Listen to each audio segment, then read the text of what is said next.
Hi everyone, thank you for joining me. Ramana Maharshi, I believe his name is pronounced. His full name right here, highlighted, his most commonly used name, taught self-inquiry, the concept of who am I, and the self, or the I, he was trying to get people to understand that in order to spiritually enlighten ourselves or to raise our consciousness, we need to meditate on who am I principle and self-inquiry. So today's video is on more in detail, in depth of this self-inquiry and who am I.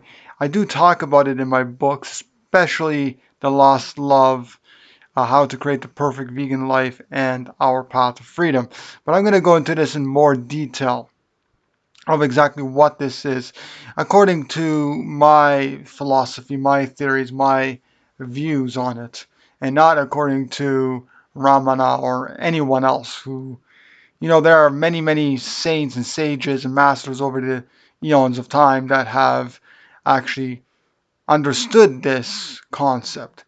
And more importantly, is not really just understanding the concept, but how we can actually put it into practice. Because most people think that, okay, if I, study this master, if I, practice this, who am I? And I keep, delving into the concept of who am I and self-inquiry, then I'm going to, raise my consciousness and all this stuff. Yeah, but how can we put it into actual practice in our daily lives? And that's what actually matters.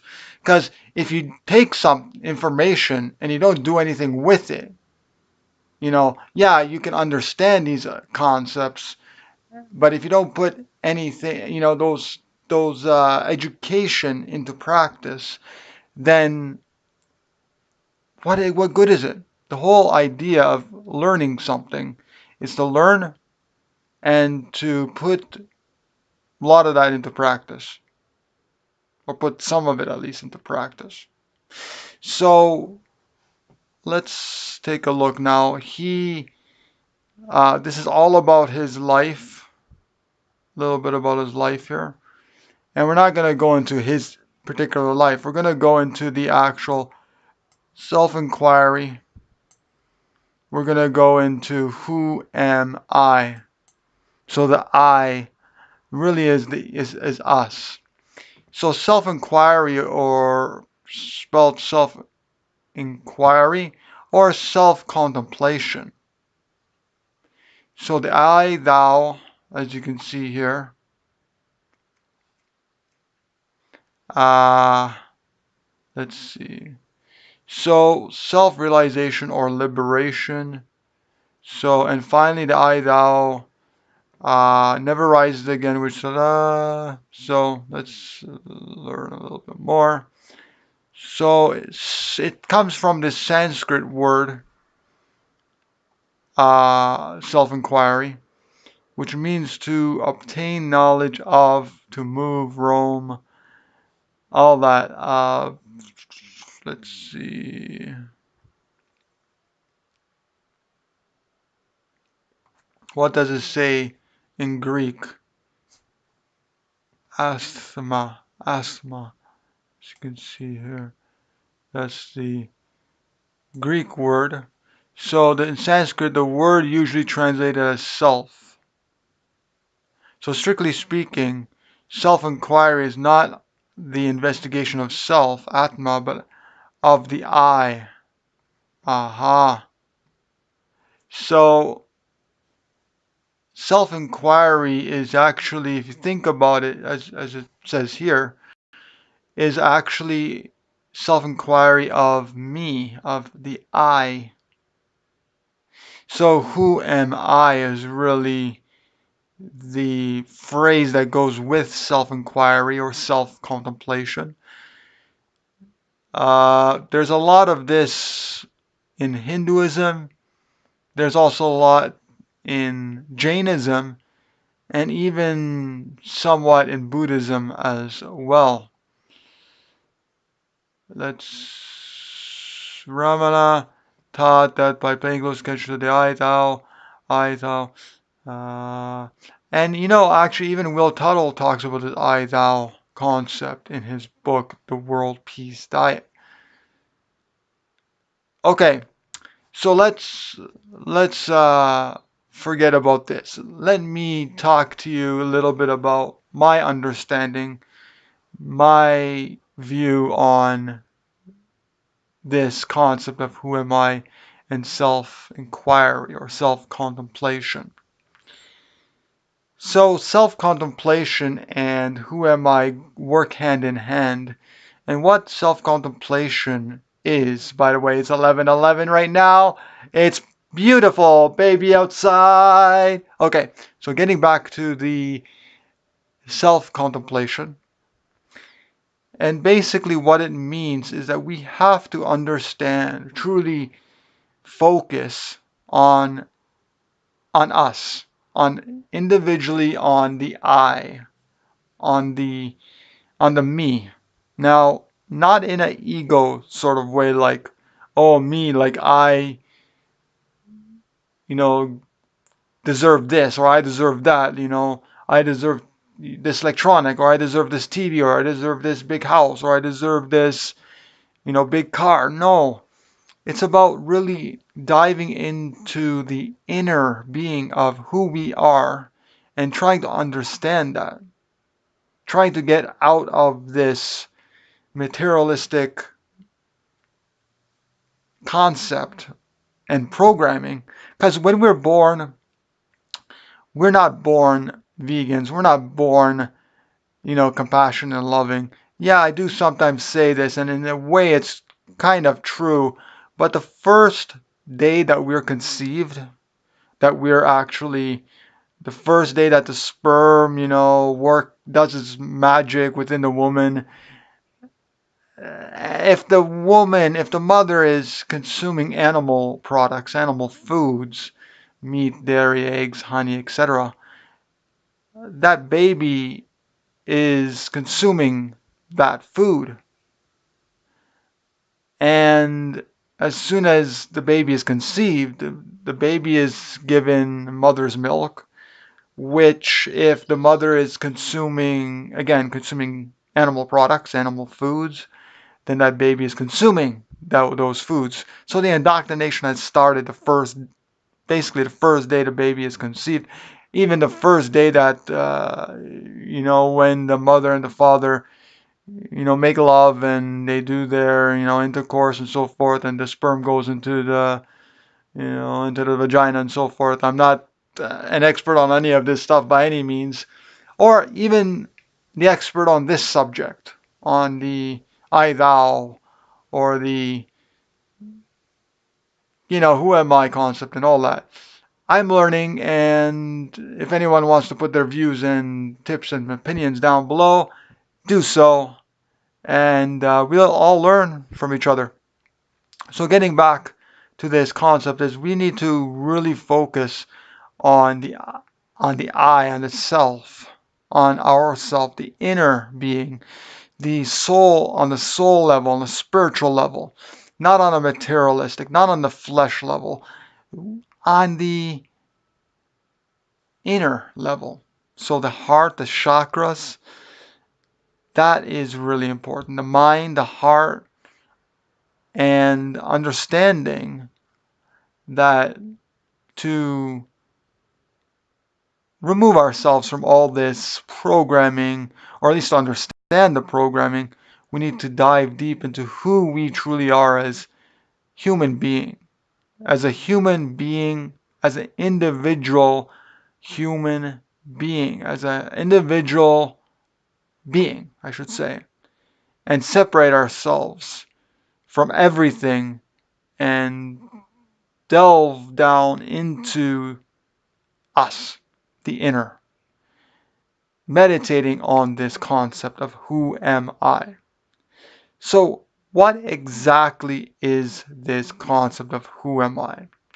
Well, as I explained, it is trying to, um, it's kind of difficult to explain, but basically it's trying to get rid of all of the programming to understand that it doesn't serve us any longer. So our cultural programming does not serve us any longer. And understanding that we need to work on who we truly are as individuals on a spiritual soul level. So translate that into plain and simple English is very difficult because there is really no way to understand this until we dive into the inner of our being. Meaning that we need to really just dive in to trying to understand more of the I, of who I am. Who am I? Really, once we continuously meditate on this phrase, who am I, we start understanding better who, as a spiritual soul, are we as human beings, as just beings in the universe. And once we start understanding more and more, and we're never going to fully understand it all, so we continuously meditate on this for as long as we can, not just for one session, but I mean, for our lifetime, we have to keep meditating on this concept. And this is really the answer and to all of our problems that we're facing. But what happens is we still are hardwired with our cultural programming. The herding culture that we're brought into. And herding culture, you can read more about in my books, but basically it's herding large animals for our own benefits. And when we herd non-human animals and we base our culture around this, we start to see that we're violent in other ways. We're violent to humans. We're violent to, plants. We're violent to, of course, the first thing is we're violent to non-human animals. And we're then materialistic, egocentric, consumeristic. All these things like go in hand with the herding culture. But if you take the basis of our world and you take or put in one phrase, as in what is the defining structure of our culture, of our world, of humanity, and that would be its basis, its tentacles, far reaches every aspect of our lives in the world. But the basis of our problems that we're faced with is because we're herding animals. We live in a herding culture. We live in a herding society.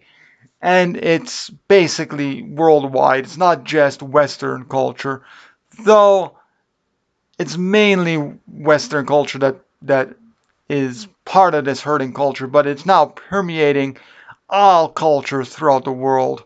And that's why it is a one world culture, one world society. And no matter what kind of society it is, if it's capitalist, if it's communism, if it's socialist, whatever, it still has its basis in the herding mentality, in the herding of animals, of non-human animals. Herding, again, means that we take large animals, and all animals basically, the animals that we use for food, and each culture, each country has, certain animals that they use and dominate and kill for food and other purposes. And right now, it's worldwide, it's like generally all animals basically, because we're dominating the earth and we're dominating each other. We're dominating all life. Whatever we want to destroy or who we destroy, we'll do it. So getting back to the who am I, it's really about trying to get away. Like we're programmed by all facets in our society. And we have the herding culture, which is the basis of this society. And so we need to remove or unlearn what we have learned through the herding culture, basically meaning that we must first remove ourselves from that culture and the frame of mind. And the only way to really do this is to continuously meditate on of course, this concept, which is who am I? So once we remove ourselves and start practicing or meditating on who am I concept and self-inquiry, then we start to incorporate more love into this. And we start incorporating more love, not just for humanity, not just for, the earth and nature, but for all life. And we start unconditionally loving all life.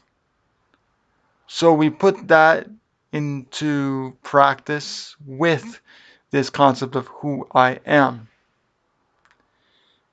And once we start to embrace love for all creation, for all life, then we start to become more positive.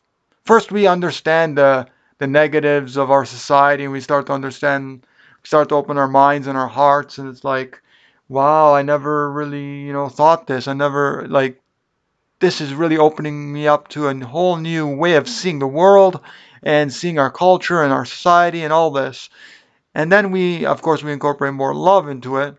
And once we do that, we start to see a lot of negativity, but at the same time, we start to see a lot of positivity because then we start understanding.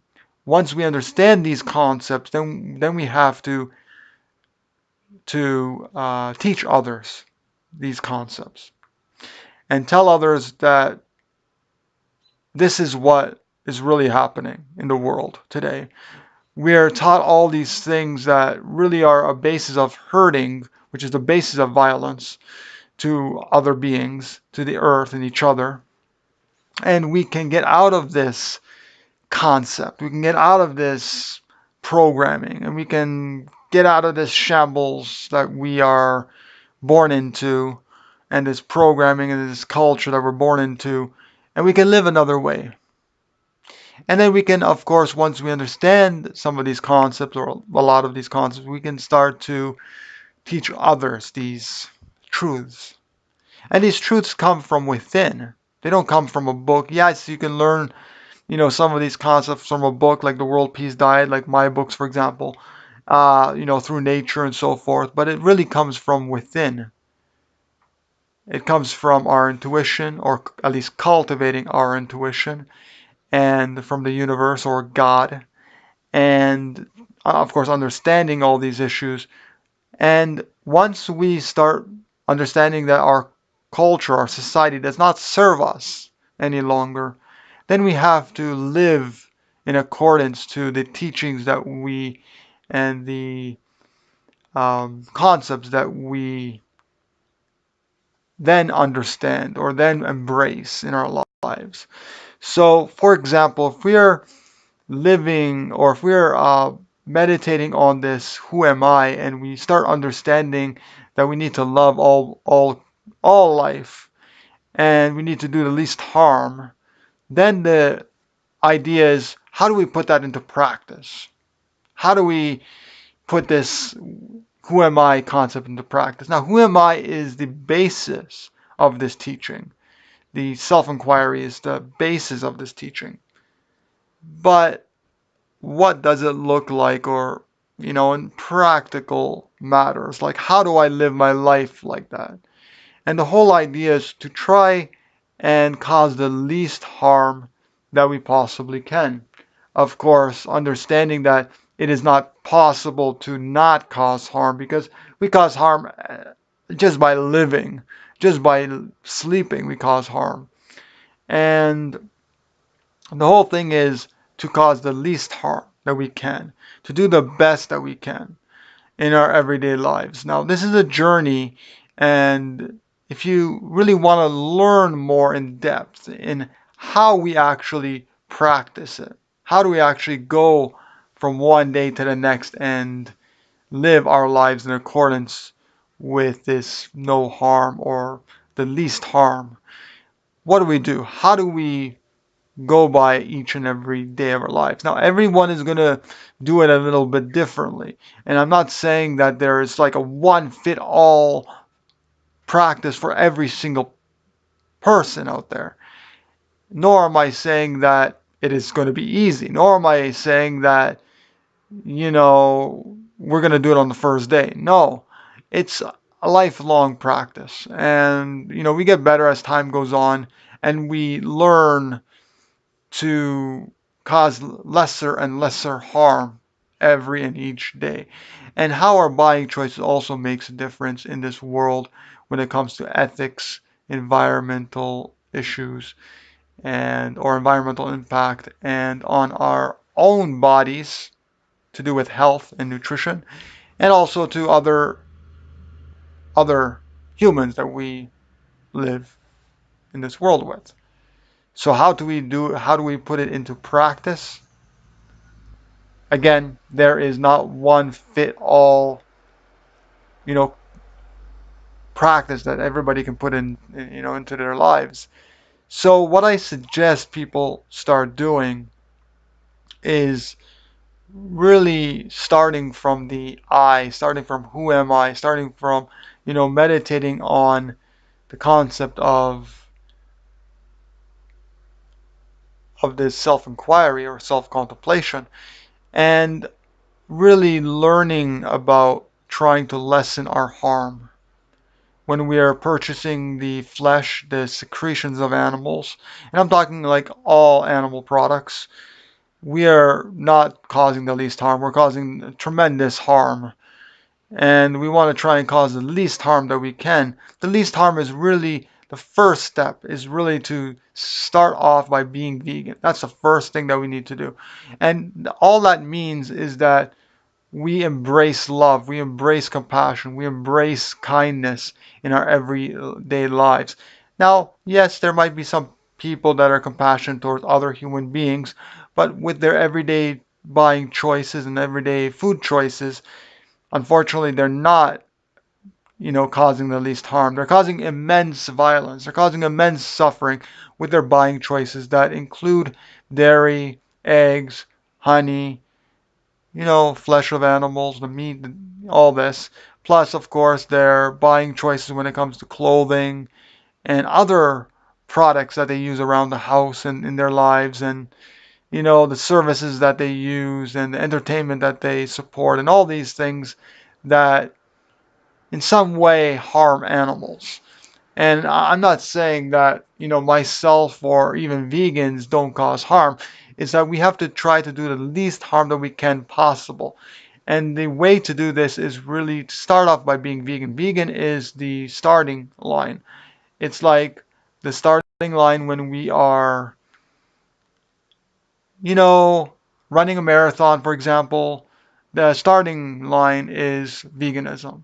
And the end goal is really to get to the Garden of Eden, which is a fruitarian life. Maybe something that's even less harmful than that, which maybe there is something less harmful than that. But the whole idea is to strive to get beyond veganism. The first step is veganism. And my books, especially Our Path to Freedom, really goes into the details and depths of all of this, what I've been talking about, and trying to get away from our culture as much as we possibly can, because unfortunately, our society, our culture does not serve us any longer. And so, again, to learn more in depth, in detail, do get my book, Our Path to Freedom. It's in pre-order, Kindle, and it's coming out very shortly also in paperback, and it's coming out August 1st. If you order right now, you get a special Kindle price of just $4.99. It's going up August 1st. And please, once you're finished reading, please send me feedback. I love feedback. I love to hear from people. And I would love an Amazon review of this, of what you thought about this book. So August 1st, you can write the review on August 1st on Amazon. Go to weareinterconnected.com. All the links, everything will be down below, so you can definitely check that out. That's about it, everyone. Please like this video, share it around with all your friends and family, subscribe to my YouTube channel, and don't forget to click that little bell because otherwise you won't get the notifications. And I have one video about notifications that you can check out. It's a recent video. So that's about it. Thanks for watching or listening, and I'll see you soon.